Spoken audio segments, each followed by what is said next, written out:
Up yours, motherfuckers! Hello. Welcome to Fieros Reborn with me, Egbert. My name is now Egbert, but I am currently commandeering the channel of Fieros Reborn. Hello. Welcome to you. Welcome. Are you feeling well pommed? Yeah. So, pomme de terre. Hello. Blah blah blah. Blah blah blah. Blah blah blah. Blah. Blah blah blah. Blah blah. That's not the. This can't say blah blah blah. This has to say. And this, maybe this can say. Blah blah blah. No, it doesn't. It doesn't have no mouth, Wilson. Anyway, hello.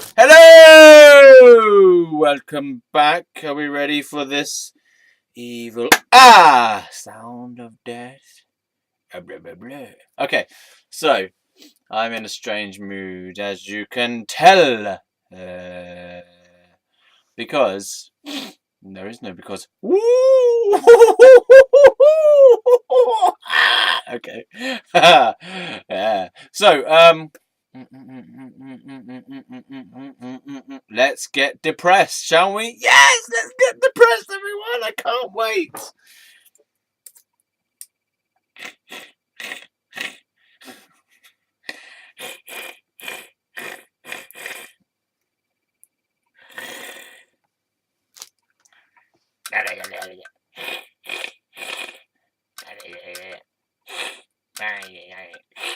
This looks like one of those whales, like a narwhal. Is that it? It's a sperm. Hair. Sperm whale. Sperm. Oh, shut up. Oh, what about this? Oh.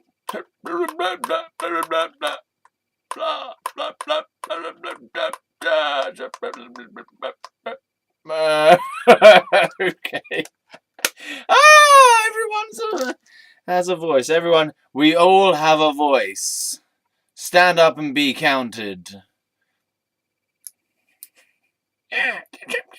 Okay, stand up and be counted for yourself and account for your sins. No. Okay. Hello. Okay, we've done the hello part. Let's carry on. So let's get depressed. My hair is a mess. I got a hole in my t-shirt. What is my life coming to, boys and girls, ladies and gentlemen?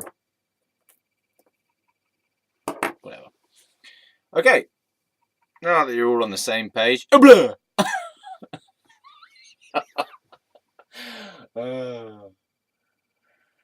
Rebel. Your face is a mess. My hair is a mess. Your hair is a mess. Anyway, so let's press F8 and see what happens. It might destroy the world. Nothing happened. Don't press F1 though, because that will give me far too much help. But let's see what the buttons do. F12. Nothing. Or did it? No, it didn't. Okay, I shouldn't press these. Just let's press F8 again, because we know that nothing happens. Or does it? Does it slow down time? Could be. F7. I better not play with fire, because I'll probably just turn the video off or like make my head explode. Which is the button that makes my head explode? Okay, numlock is on. Should numlock be on? Should it be there? Numlock, the light of num. Oh. This is what you always. Oh, look how the power that I have. The power. The power. Press button, light comes on. Oh yeah. So I am quite excitable at the moment, as you can tell. I'm by myself.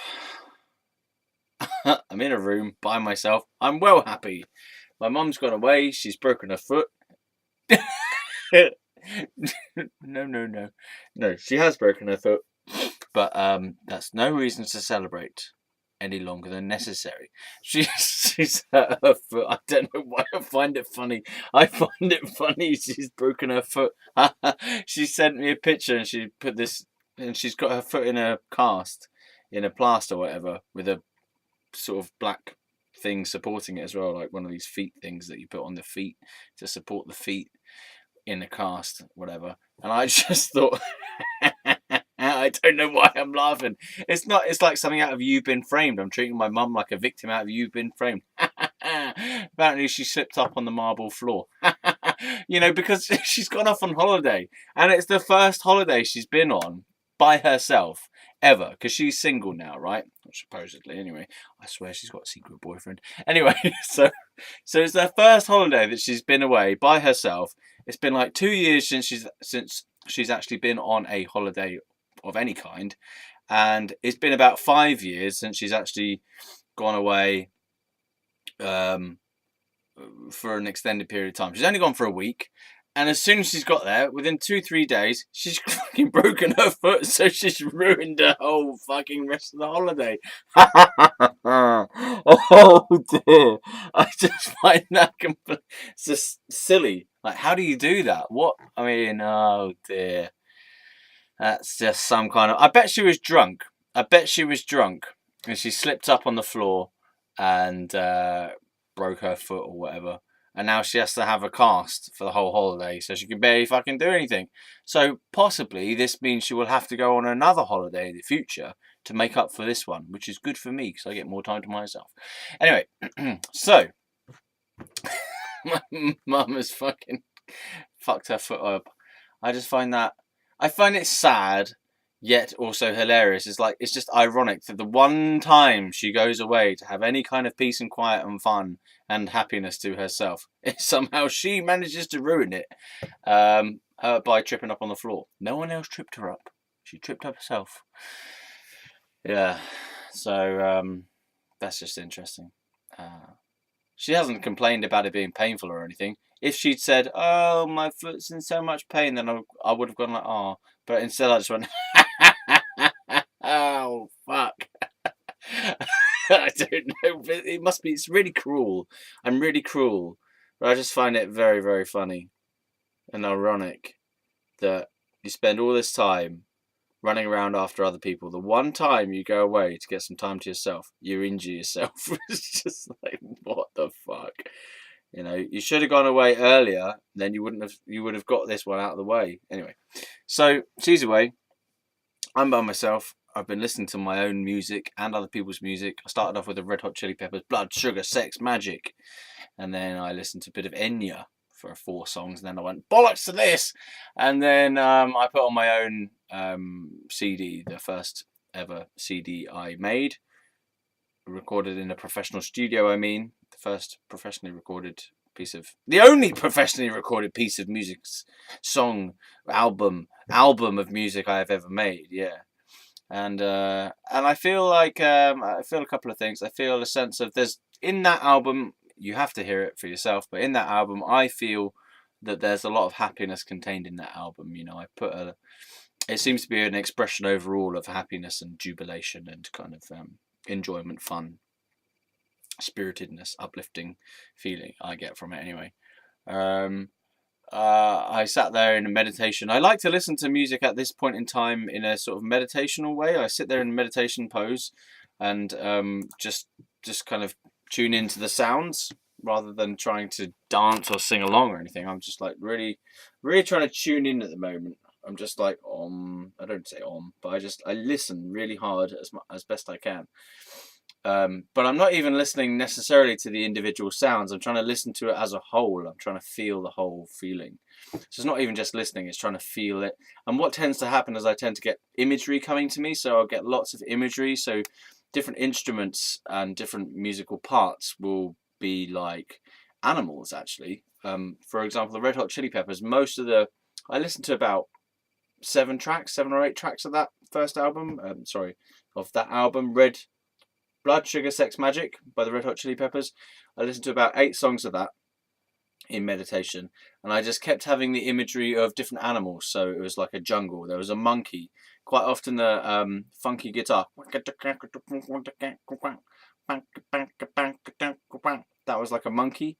And there was a hippo involved, and there was a jungle scene, and There was elephants as well, and there was this mountain in the background, and it felt like it was India. And then on one track there was a Bengali tiger as well. So it's like everything seemed to have this Indian kind of landscape to it. A mountain in the distance. There was scenes of like not urban India, but like, is there such thing as suburban India? Like just outside the city or something, where you've got some cars, some children playing in the dirt. It's a bit like Jungle Book. It felt a lot like Jungle Book overall. And there was these like canopies of leaves, and an elephant was there, and snake. What the guitar solos were like snakes, or they were snakes. I saw them as snakes. Yeah, and there was like Shere Khan in there for a bit. So it was interesting, and this feeling of like this misty mountain in the distance. So I got all that from this music, and it seemed quite consistent throughout that album, up until that point anyway, that there was the same feeling of all being in India and all being centered around a mountain and this jungle nearby, and people in this. I saw this kind of van, a bit like a VW hippie van, but a silver one. It wasn't like silver grey. It wasn't done out in hippie colours or anything. It was kind of just hippie grey, and there was children playing around in the dirt and stuff. I didn't really see any cows in there, but I can imagine there were cows there. Yeah, so that was really, really interesting to have those kinds of, that kind of imagery, coming to me. Then I listened to Enya, and that was a bit too, I don't know, it was a bit too intense or something. I couldn't quite connect with it. Her album, The Memory of Trees, The Memory of Trees. And then I listened to my own album all the way through, because I thought, right, come on, we've got to listen to the own album in the same way. And just mainly imagery was about halfway through the album. It started to become very water themed, so everything was happening at the beach, or in a sunny place with water, or even like, so there were lots of different manifestations of water in the second half. So we had the beach, and then there was like a lighthouse at a different part in the nighttime, and then it was kind of a moonlit oceanscape, and then there was a song which was like sharks and alligators in there, and then there was a part where there was a little pond skating thing, there was canoeing, there was sailing, there was seagulls, there was I told you about the shark, but there was another part where there were sharks in there as well, and the moon again, and then there was parts where it kind of went underwater, and you were in like a submarine, and you were seeing orcas and stuff. Yeah, killer whales, if you did not know what an orca is. Yes, and what else? And there were like fish swimming about and jumping out of the water as well. And that was interesting. Yeah. Normally I would get a sort of space vibe. I used to get a space vibe out of some of the parts in that. But I didn't really get a space vibe this time. It was very much to do with the ocean and water and the beach and the sea, and drinking cocktails and stuff like that. And but it reminded me of this holiday I went on to Greece, I think it was, or Turkey or Greece, by the beach. Yeah. But it was also like, it was going to different scenes. So, for example, there's one part where I went off, the camera in my mind went to just showing some seagulls fighting over something, and then there was this mountain in the distance as well, and there was this lighthouse, and there was these rocks and the water and stuff. And so it was daytime in some of it, and it was a really fun, happy beach scene. And then there was another one where it was a quieter beach scene, and then there was the nighttime beach scene. So yeah. So that was interesting. And I felt like at the end, having listened to it all the way through, the final real song is called Species Our Slaves, which is a pro-vegan song, which is about the cruelty that we inflict upon animals in factory farming. And it was a song that I wrote when I was actively eating a vegan diet and supporting vegan morality, if that makes any sense, as best I could at that time anyway. And I felt like listening to that song. So listening to that song has always brought up conflict in me, because at the time that I wrote it, I was very fiercely vegan. Then I fell off the vegan bandwagon because I don't know exactly why. I just decided not to do it anymore. I mean, I guess I turned psychotic, so I no longer cared about veganism. I just lost that idea. This is obviously stupid, so try not to mind it. Don't mind it. Yeah, so I finished. I just stopped being vegan, and then I became depressed, and I just didn't go back to veganism. But part of me, every time I listen to that song, I think, I wrote that song because I believed in the message of it. I wrote that song because I felt it was true, and it is true. Factory farming sucks, as far as I know. I haven't read anything about it or watched anything about it, and in fact, I'm kind of scared to watch anything about it or listen to anything about it, because I feel like I'm going to be traumatized by watching anything about factory farming. I mean, it was very easy for me to make a decision about veganism after watching some footage of ducks in a factory farming type situation, and chickens in a factory farming situation, and I just watched a couple of videos, and that was just enough to just make me go, yeah, okay, I don't even, pardon me, it doesn't even necessarily have to have any propaganda to it. Just a 30-second clip of this stuff, which was obviously not made up. It wasn't CGI or CGI or anything. It was real, and that was enough for me to go, okay, yeah, fuck this. I don't want to eat meat anymore. I don't want to eat. And every now and again, I get reminders of that. And I'm not eating meat at the moment, actually. I found that meat most recently, although it still tastes good, damn tasty food, meat most recently has an impact on my bowels and my stomach. It just makes my stomach growl. Like it's almost like whenever I eat meat, my stomach just says, no, I don't want it anymore. It just growls. So I've stopped eating meat overall. I still eat it occasionally, because actually what happened last week and the week before was I started getting depressed by the end of the week that I hadn't. And I felt like I just needed meat, and because I was feeling kind of weak and depressed and stuff, and I thought it might be to do with like iron deficiency, a bit of anemia maybe, or something lacking in my nutritional system because of the lack of meat.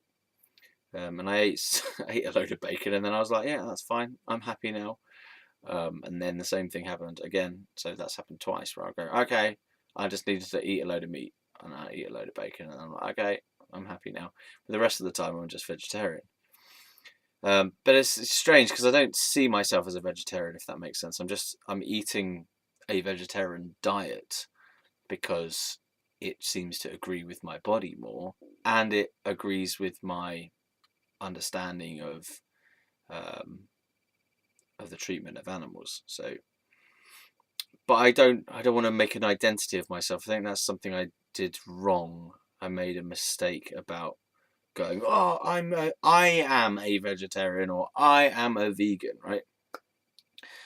Milk so far hasn't given me problems digestively, so I'm okay with milk. And cheese also. Cheese is occasionally too much for my throat, but that's not troubling me so far. It's just the meat aspect. And also I don't like the idea of meat in itself either.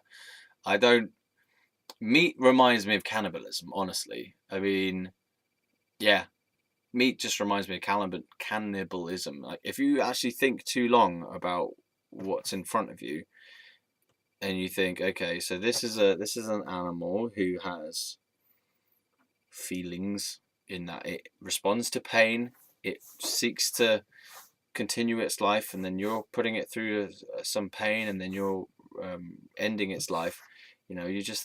I just think, bleh. And if those animals were able to talk, if that one change happened, if those animals were able to use language and talk, they still had all their other normal abilities, whatever, and they, they're not going to start walking upright and doing maths.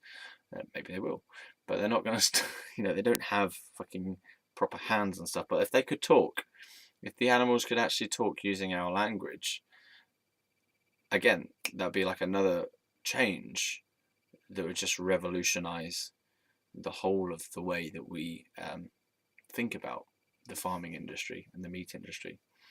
Because I think that the only reason we see animals as less than ourselves somehow is because they can't communicate, and we think that they can't think. For example, they don't have a conscious experience in the same way as we do, because they can't communicate that they're having a conscious experience in the same way that we do. So I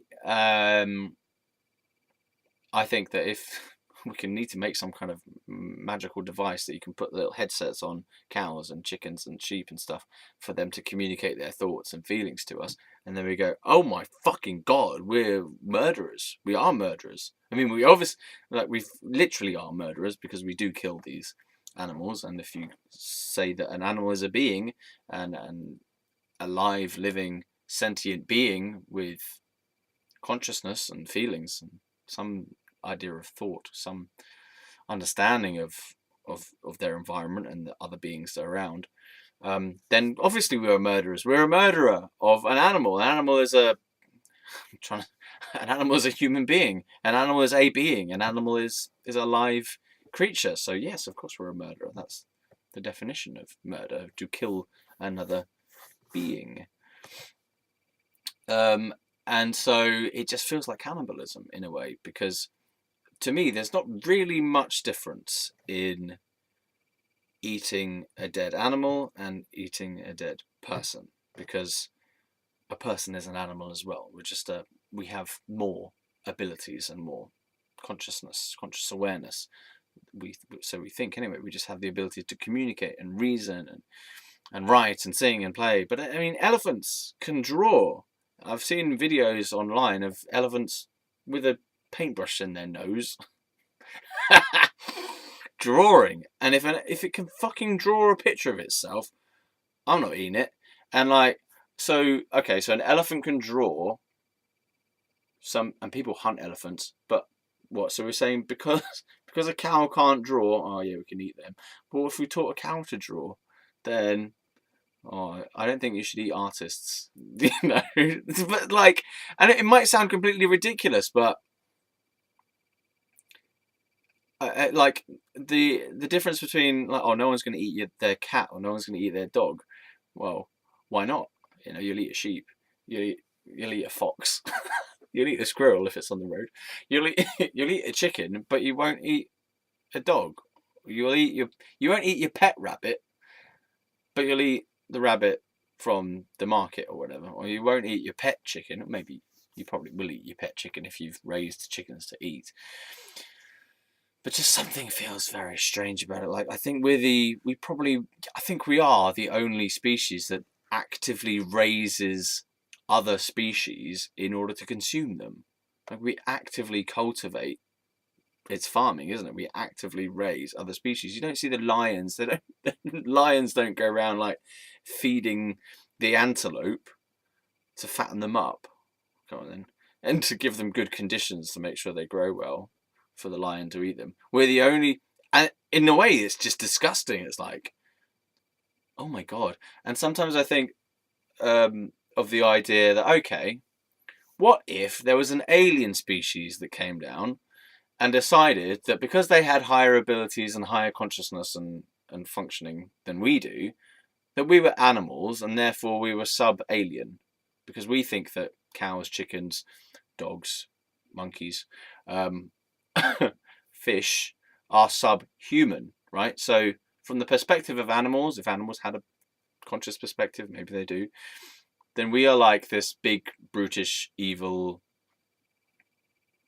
thing, slaughtering them all the time. And if the same thing was to happen to us as humans from an alien species comes down and says, you don't have our same abilities. You can't communicate, psychic kinetically, whatever. So we're just going to eat you because, okay, you can draw, but can you draw with the mind and communicate the mind telepathically across space and time to other dimensions? No, so we'll eat you. It would be like that. I feel it's that same sort of thing. And so if you imagine a scenario where aliens had come down and humans are all being herded up like cattle or like chickens and kept in horrible conditions or kept in any conditions being reared for the slaughter. Oh yeah, but the aliens are saying, oh, they have a pleasant life. They get to do their football, their rugby, their American football. They get to play tennis. They can run around. They can talk to each other. We allow the humans to have their friendships with each other. And then, at the prime age of around 30, we kill them off so that we can eat them. I mean, what the fuck? I mean, that's how I see our slaughtering of animals. It's like that, parallel wise. So, and then there's obviously, I don't know how mad hippie I want to be about this though, because there is other angles. There's lots of other angles to consider about this, which is that vegetarianism and veganism still isn't mainstream. It's still not easy to do. You have to make significant lifestyle choices in order to maintain that level of ethical conduct. If you really want to be strong vegetarian or vegan, you have to basically cordon off about 90% of all supermarkets and shops and only go to certain shops and places or buy certain things that have vegan certification on them and stuff. And even, there's the product angle as well. So vegan certification doesn't just apply to foods, it applies to other products that involve cruelty to animals or cruelty to the environment as well. That's involved in it. And so one of the reasons why I haven't gone back to veganism or even vegetarianism fully is just because it's fucking effortful. It's hard. I don't think that my body is really gonna have trouble with being on a vegan diet or even a vegetarian diet. My body seems to be able to metabolize all sorts of things.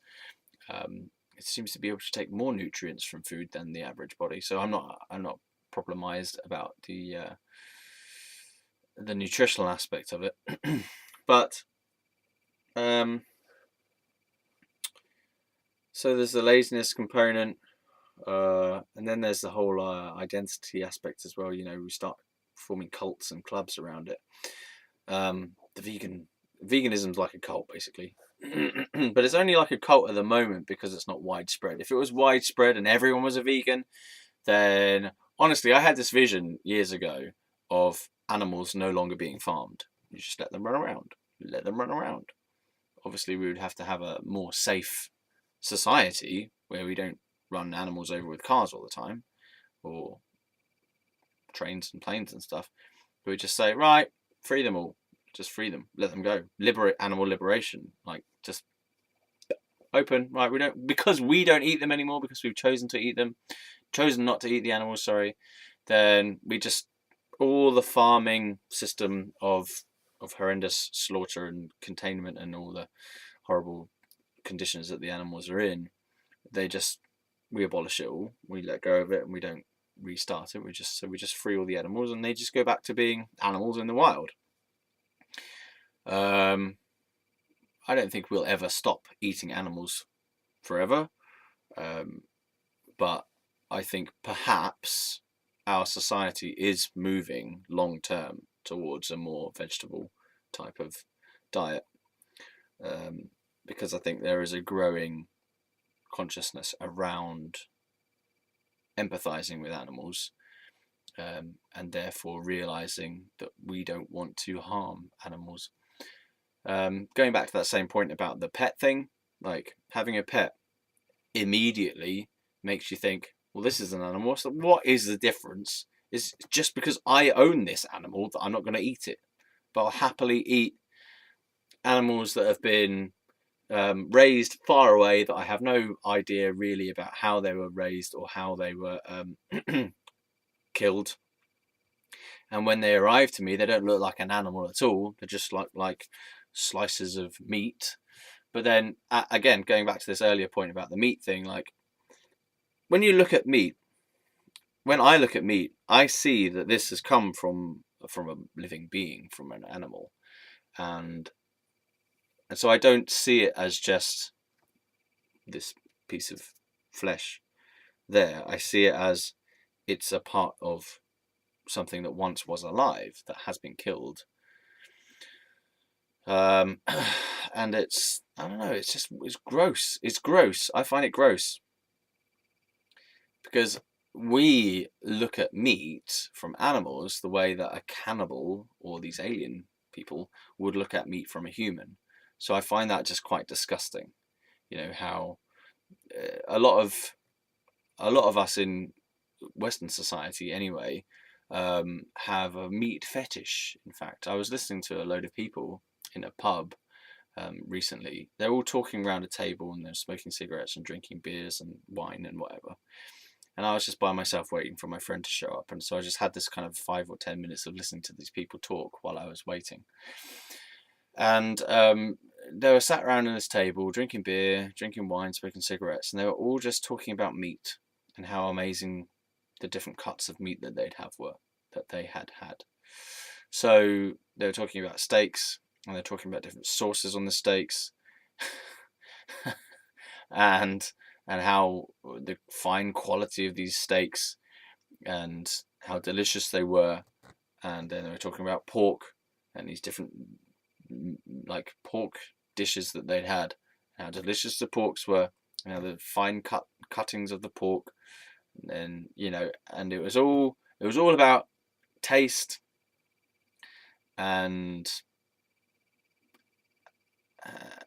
sort of quality of the meat. And if you swapped out the meat for being human meat, right, that would be the most disgusting conversation you had ever heard. And I don't see that there's that much difference in our fetishizing of animal meat as a cannibal would fetishize human meat. So it's kind of gross. It's gross. Like you get these slabs of meat and you go, yum, yum, yum. And a cannibal's going, whoa, tasty human leg, yum, yum, yum. You know, what's the difference, really?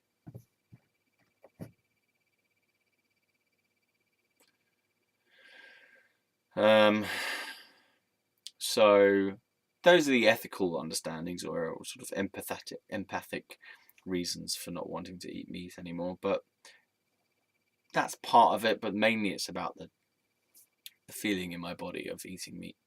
Again, I'm not going to fully stop. So it's like I do have conflict in that sense. You know, I've just said all these different aspects of eating meat that I don't like and I don't agree with, but part of my body still feels like I need it, or yeah, and it makes me happier to eat animals occasionally. So there's a conflict with my primal nature of that hunter-gatherer type of person, that hunter-gatherer type of being who would be eating meat and wants to go out and hunt meat and stuff, hunt the deer or hunt the chickens with a spear. So there's that part of me that needs that, and then there's the part of me of like higher levels of consciousness that are saying this is gross. And there's another part of it as well that says, okay, well, if you are going to eat meat, then at least eat it consciously and respectfully. You know, if you are going to eat meat, then at least understand where it is coming from and don't take it for granted. You know, don't fetishize it either. Don't turn it into something kind of glorified. You know, understand where it has come from and therefore be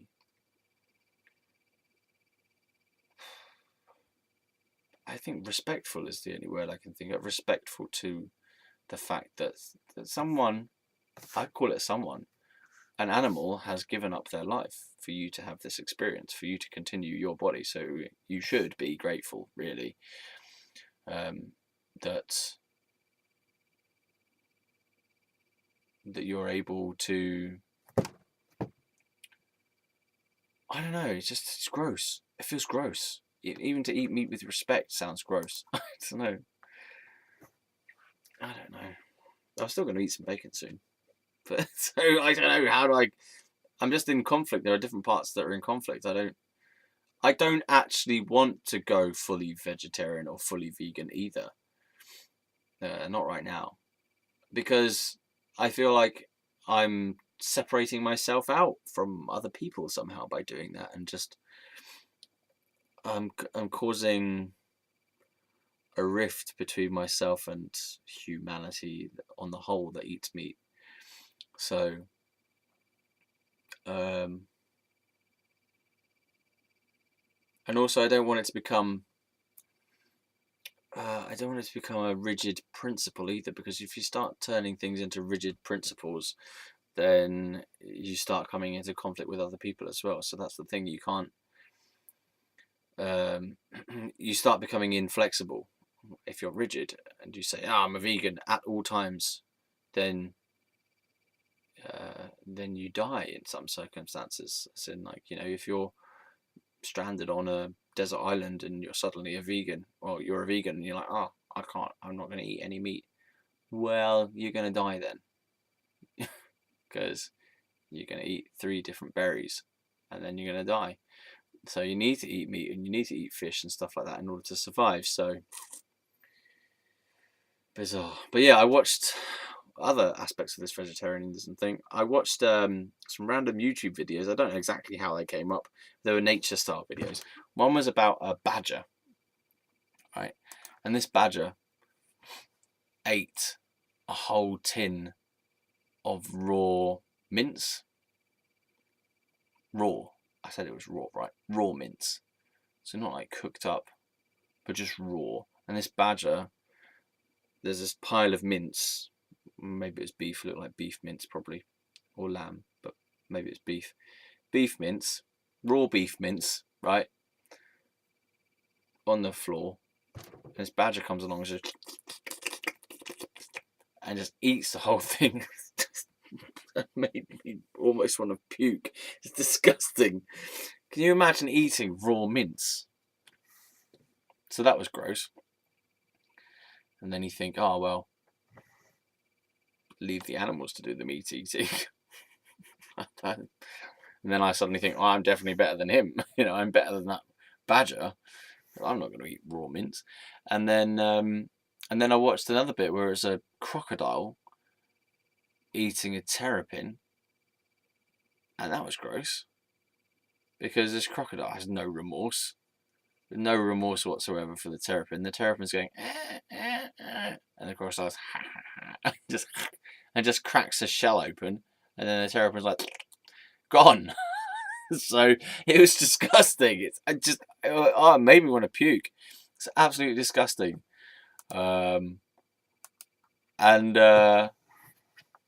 Yeah, I just found it gross, because in that crocodile case, the crocodile's an animal and the terrapin's an animal, so they're both equally alive, and they're both equally kind of moving and having urges and desires and whatever, and needs.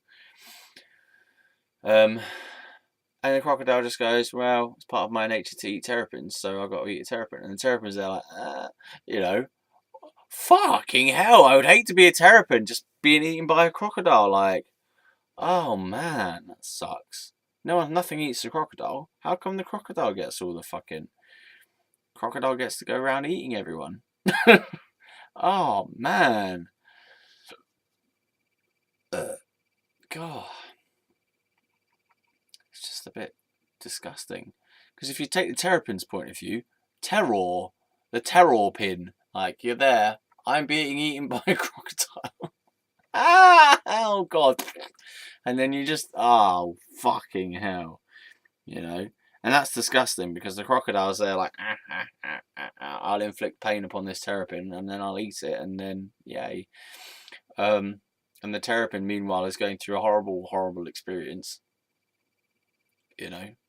So it's just disgusting.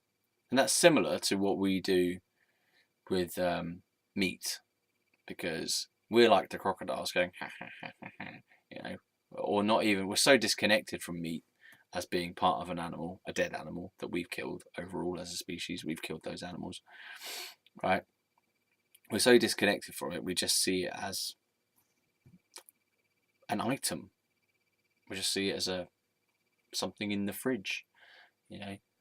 But then, for example, if you look into cannibals, I looked into Jeffrey Dahmer recently, right? Jeffrey Dahmer is very, very odd as a symbol because he was a disgusting cannibal. Absolutely disgusting what he did. Severed off like just loads of different stuff. Skinned people, dismembered people, kept food, like kept their arms and legs and bits and bobs that he liked, the penises, for example, as well. Kept them in the fridge or in the freezer to eat at a later date. Took the skeletons and kept parts of the skeletons. He was making a throne. He was making a throne and a meditation table with skulls and candles and stuff. It's just absolutely disgusting. He tried to make zombies out of people by drilling into their head while they were still alive and dripping acid in there so that he could he wanted to try and like nullify their thinking brain or whatever so that he could just use them as a sex object.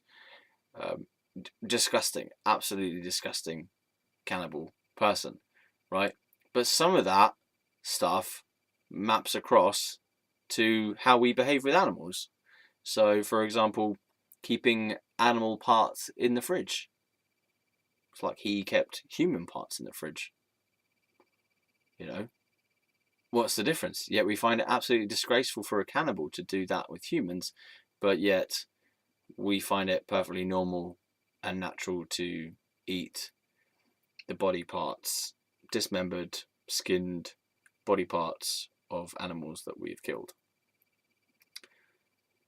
So I find it very, very similar, and it possibly is just because we are so disconnected and we've so cleaned up and sanitized and distanced ourselves as consumers from the process of rearing and killing animals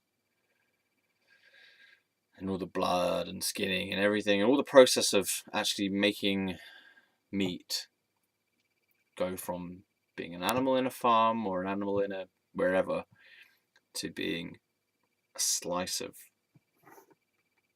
meat on our fridge shelf, or the shelf in the fridge, right? We've so distanced ourselves from the fact this is a living being to we've distanced ourselves from that because we don't really know fully what happens in between. We don't want to know because it would make it harder for us to eat the meat at the end of it. And I just sound virulently pro-vegetarian and pro-vegan right now.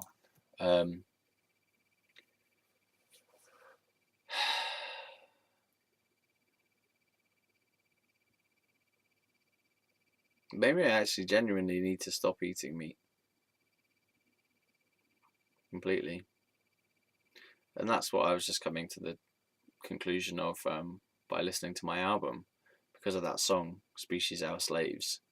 I was like, I really believed in that, you know, one of the lines is, man, you got to help me free the survivors, because I just had this vision of us stopping killing animals and letting them roam free, be themselves.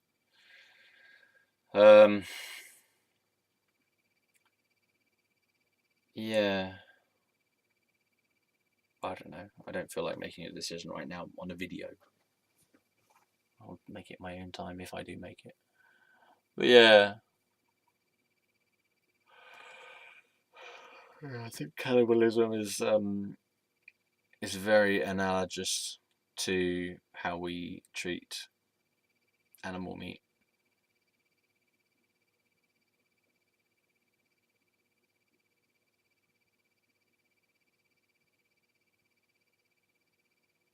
Well, that wasn't exactly where I thought the video was going to go. I wanted to try and tell some of my life story rather than just ramble on about the pros and cons of vegetarianism, or mainly just the pros of vegetarianism and the moral and ethical reasons that I have for it. Even though I'm not actually a vegetarian, but I'm eating a vegetarian diet. Yeah, whatever. I don't want to. I don't want to stand up and say I'm a vegetarian and have to hold myself to that, because I don't want to have the burden of that identity structure. I don't want to have that. It's like I don't want to stick to any identity rules for myself. I don't want to be tied down either.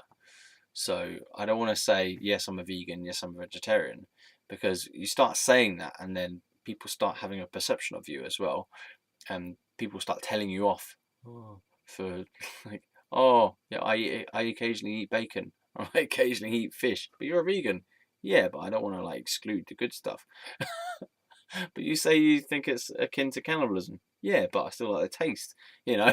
So, God, how do you account for all these different feelings and sensations and understandings? You know, how does that? I think that's why there is somewhat of a difficulty with the vegetarian veganism thing, because it seems like you have to deny certain aspects of your experience and certain parts of you, certain drives within you. You have to kind of cut them off. So it doesn't seem fully holistic, really. It doesn't seem like authentic, because you have to start saying no to life. You have to start saying no to life to be a vegetarian or a vegan. You have to start saying no and start rejecting a whole swathes of other people's lives as well. So I find it to be somewhat antisocial to be vegan or vegetarian, even, because, like, for example, I had this one friend who's a vegetarian, and it's like there was this sort of certain bubble around him where it's something that I felt like he emanated this bubble of like, okay, you cannot talk about meat around me. You know, it's almost like there was an unspoken force field that you couldn't, and I couldn't talk about vegetarianism to him either. Like, I'd asked him, why are you a vegetarian? And he just sort of said, well, because animals. I don't know. He didn't actually have any reasons. I'm sure he has loads of reasons, but he didn't want to talk about them. And so it felt like there's some kind of thing I have to tiptoe around as a person. And so it's just a full minefield. And then you get your raging vegan protester type people who are extremely difficult people to talk to, because they have a view on everything and they want to make you follow their views. And so you're like, oh, fuck, you know. Ugh. So I don't like it. I don't like the identity structure around it. I don't like the rigidity of it all. You know, if I start saying I'm a vegetarian, it means I can't eat meat when I want to. Therefore, I'm not free. Like, similarly with veganism, I'm not free to choose because I've constructed a rule to stick by. Therefore, I have to choose within that rule. I'm not choosing from the total available options. So, therefore, my life becomes restricted. And my freedom, I feel it to be my freedom being restricted if I start saying I'm this or that. Rather than just like, I'm doing this because I want to do it at this moment. And I'm doing this generally because that's the feeling of my life as it goes at the moment. You know? Seems like this is all about vegetarian and veganism. Well, bollocks! I did not want to do a video about this. Those look a bit like dragons. Or flowers. Dragon flowers. Oh well. Well, I'm going to quit now because there's no No way I'm going to get out of this vegetarian veganism subject. Fruitarianism.